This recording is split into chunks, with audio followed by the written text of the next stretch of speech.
ఒక వ్యక్తి గొప్ప వ్యక్తిగా ఎదగడం ఎలా? How to become a great person. Actually ఎలా ఎదుగుతాడంటే ఒక గొప్ప వ్యక్తిగా మనకి లైఫ్లో ఫెయిల్యూర్స్ అనేటివి కామన్గా వస్తూ ఉంటాయి. Every failure is the stepping stone to the success. ప్రతి ఫెయిల్యూర్ నుంచి మనం కొంత నేర్చుకుంటూ ఉండాలి. నెక్స్ట్ ఇంకా మనం పగలు కక్ష్యలు వీటి గురించి కాకుండా మనం మన పవర్ని పెంచుకోవాలి, అలా ఆలోచించాలి. తర్వాత వచ్చేసి నెక్స్ట్ మనం ఎలా ఆలోచిస్తూ ఉంటే అలా తయారవుతూ ఉంటాం. నెక్స్ట్ కష్టం ఎదురైనప్పుడు మనం తప్పించుకునేటువంటి మార్గాలని వెతుక్కోవాలి. కష్టాలు తలుచుకొని భవిష్యత్తుని నాశనం చేసుకోవద్దు. నెక్స్ట్ మార్పు అంగీకరిస్తేనే మనం తప్పకుండా జీవితంలో విజయం సాధించడం అనేది జరుగుతుంది. నెక్స్ట్ ఎక్కడ కూడా ప్లీజింగ్ క్యారెక్టర్ అనేది వద్దు. ఏదైనా మీకు డైరెక్ట్గా మీ ఒపీనియన్ డైరెక్ట్గా ఎక్స్ప్రెస్ చేయాలి. నెక్స్ట్ లైఫ్లో రిస్క్ తీసుకుంటేనే మనకు విజయం అనేది వస్తుంది. ఇంకా ఓవర్ థింకింగ్ అనే అట్లాంటి యాటిట్యూడ్ ఉండకూడదు. నెక్స్ట్ ఒక గొప్ప వ్యక్తిగా మనం డెవలప్ కావాలి అంటే మనం జాబ్ చేసుకుంటూ బిజినెస్ చేసుకోవచ్చు. నెక్స్ట్ మిస్టేక్స్ని రిపీటేటివ్గా చేయకూడదు. Don't make same mistakes. ఒకసారి మిస్టేక్ జరిగితే దాని నుండి మనం నేర్చుకోవాలి, మళ్ళీ ఆ మిస్టేక్ని రిపీట్ చేయకూడదు. నెక్స్ట్ ఎవరైనా వేరే వాళ్ళు సక్సెస్ అయినప్పుడు మనం వాళ్ళని అప్రిషియేట్ చేసేటువంటి పెద్ద మనసు అనేది ఉండాలి. అంతేగాని జలస్ ఫీలింగ్ అనేది ఉండకూడదు. ఎప్పుడైతే మన మనసులో జలస్ అనే ఫీలింగ్ ఉంటుందో మనం ఇంకా వేరే మన మైండ్ అనేది ఇంకా ఎక్కువ థింక్ చేయడానికి పాసిబిలిటీ ఉండదు ఇంకా మనకి. నెక్స్ట్ ప్రతి ఒక్క వ్యక్తి విజయం సాధించే వాళ్ళ వెనకాల ఎన్నో ఫెయిల్యూర్స్ ఉంటాయి. వాళ్ళు ఫెయిల్యూర్ అయిన కొద్దీ మళ్ళీ ట్రై అప్రోచ్ అలా చేసి వాళ్ళు సక్సెస్ అయినటువంటి వాళ్ళే. ప్రతి సక్సెస్ అయినటువంటి పర్సన్కి ఎన్నో ప్రాబ్లమ్స్ ఫేస్ చేసిన తర్వాతనే ఆయన సక్సెస్ అయి ఉంటాడు. తర్వాత మీరు లోన్లీనెస్ ఉన్నారని ఏం బాధపడాల్సిన అవసరం లేదు. అప్పుడు మనం ఏం చేస్తున్నాము మనం అసెస్ చేసుకోవడానికి ఉంటుంది. మన డైలీ టాస్క్, మన గోల్ ఎలా రీచ్ అవుతున్నాము. లోన్లీనెస్లో ఉన్నప్పుడు మనం వీ కెన్ థింక్, మనం ఆలోచించవచ్చు, విజువలైజ్ చేసుకోవచ్చు, తర్వాత మెడిటేట్ చేసుకోవచ్చు, మనం మన గోల్స్ని రీచ్ అవ్వచ్చు. సో ఎవ్రీడే అట్లీస్ట్ ఒక half an hour 1 hour loneliness ఉండడం అనేది మనం తప్పకుండా చేయాల్సిందే. నెక్స్ట్ ఇంకా కింద పడిన ప్రతిసారి లేచి నిలబడి సాగిపోవడం తెలుసుకోవాలి. ఓకేనా? జీవితంలో ఒక స్థాయికి రావాలి అంటే మనకి ప్రాబ్లమ్స్ బాధలు అనేటివి తప్పవు. ఏ బంగారం అయినా కూడా దాన్ని కాల్చాలి, తర్వాత కరిగించాలి, తర్వాత దాన్ని నలగొట్టాలి, దానికి ఎన్నో దెబ్బలు తగిలిన తర్వాత కానీ దానికి ఒక షేప్ అంటూ రాదు. అదొక వాల్యుబుల్ థింగ్, విలువైన వస్తువుగా మారుతుంది. మనం కూడా జీవితంలో ఎదగాలి, డెవలప్ కావాలి అంటే ఎన్నో కష్టాలు, బాధలు, మాటలు అన్నీ అనుభవించక తప్పదు. నెక్స్ట్ మనకి ఈ కాలం నేర్పిన పాఠాల కంటే మనకు మనుషులు నేర్పిన గుణపాఠాలే ఎక్కువ.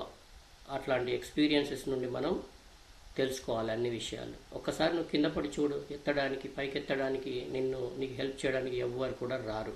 కాబట్టి ఇక్కడ ఏంటంటే నిన్ను నువ్వే నమ్ముకో, నీకు నీవే బలం, నీకు నీవే ధైర్యం.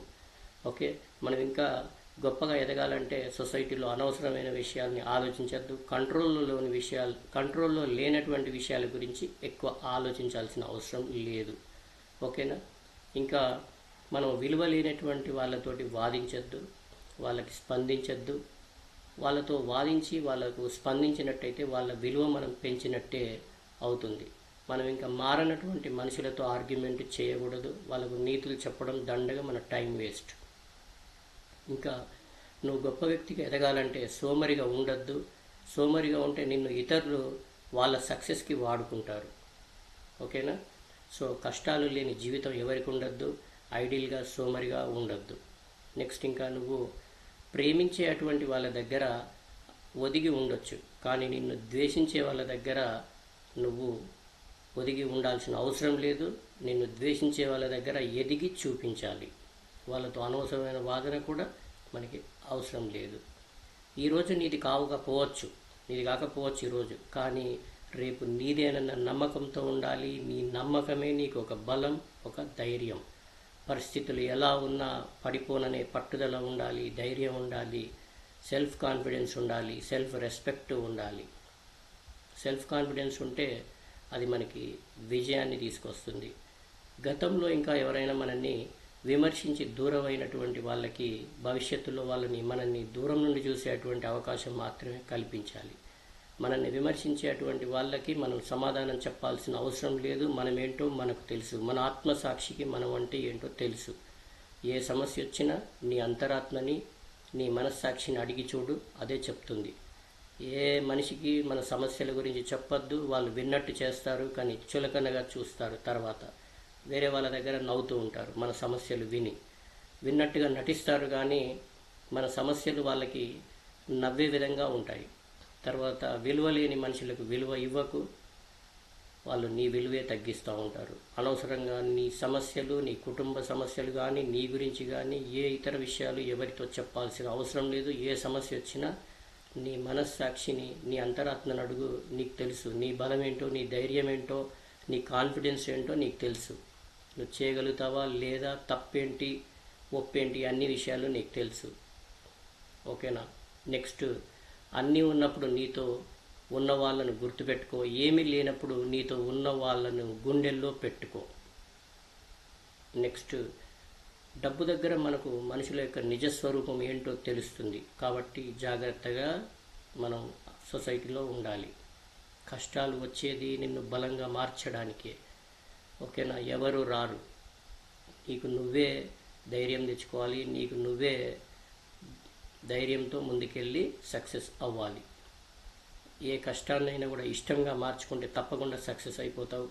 ఓకే? ఈ సొసైటీ ఎవరు కూడా నీకు ముందుకు రారు సహాయం చేయడానికి. ఓకే? నువ్వు ఏడుస్తూ ఉంటే బాధల్లో అది నాటకం అంటారు, నవ్వుతే బాధలు లేవు అని అంటారు, మౌనంగా ఉన్నావనుకో అంగీకరించాడు ఓకే అని అంటారు, మాట్లాడితేనేమో చెడ్డవాడు అంటారు, మాట్లాడకపోతే అహంకారి అని అంటారు. ఎట్లా ఉన్న ఈ సొసైటీ అంటూనే ఉంటుంది.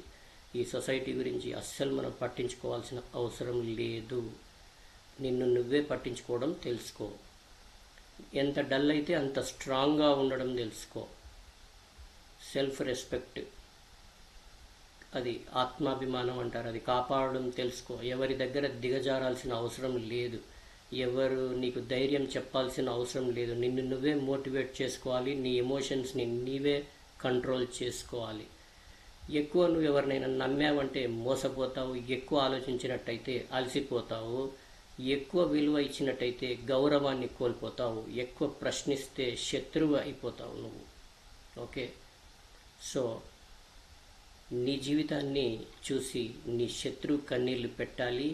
నీ మరణం చూసి ఈర్ష్యపడాలి. ఇంత చాలా గొప్పగా బతికాడా, ఇలాంటి బ్రతుకు నేను కూడా గొప్పగా బతకాలి, మరణించిన తర్వాత కూడా జీవించి ఉండడం అనేది గొప్ప. ఆ విధమైనటువంటి జీవితం మనకు ఉండాలి.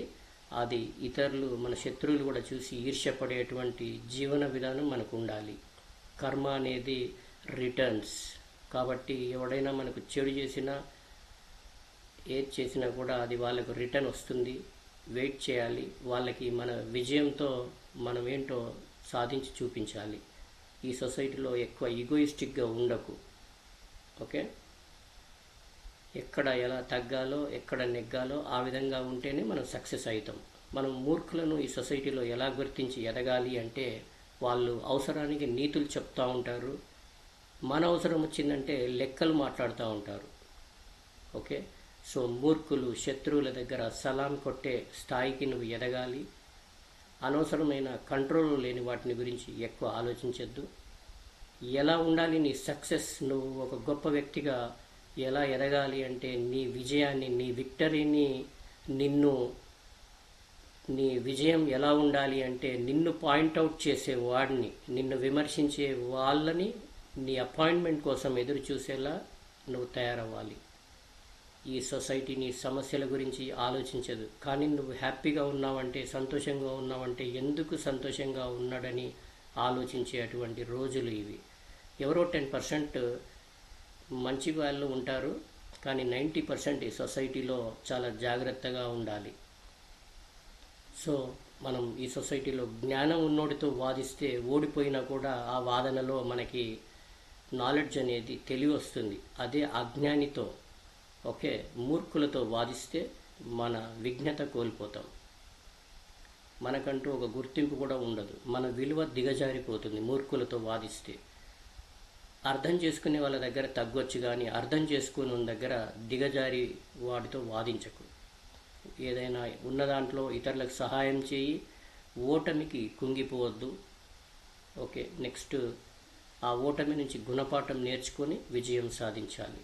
పేదరికంలో ఉన్నా కూడా నిజాయితీగా ఉండు, అది నీకు తప్పకుండా ఏదో ఒక రోజు నువ్వు విజయం సాధిస్తావు నీ నిజాయితీతో ఉన్నట్టయితే. నీ మాట తీరులో సరళత్వం ఉండాలి. మనం మాట తీరుతోనే కలుపుకునేదైనా తెంపుకునేదైనా సొసైటీలో ఉంటుంది. కష్టాలు తట్టుకొని నిలబడి సాటి మనుషులను గౌరవిస్తూ సొసైటీలో ఎదుగుతూ ఉండాలి. ఎంత కష్టమైనా భరించాలి, కానీ మనని చులకన చేసే వారి వైపు కానీ వాళ్ళ సహాయం కానీ ఎట్టి పరిస్థితుల్లో తీసుకోకూడదు.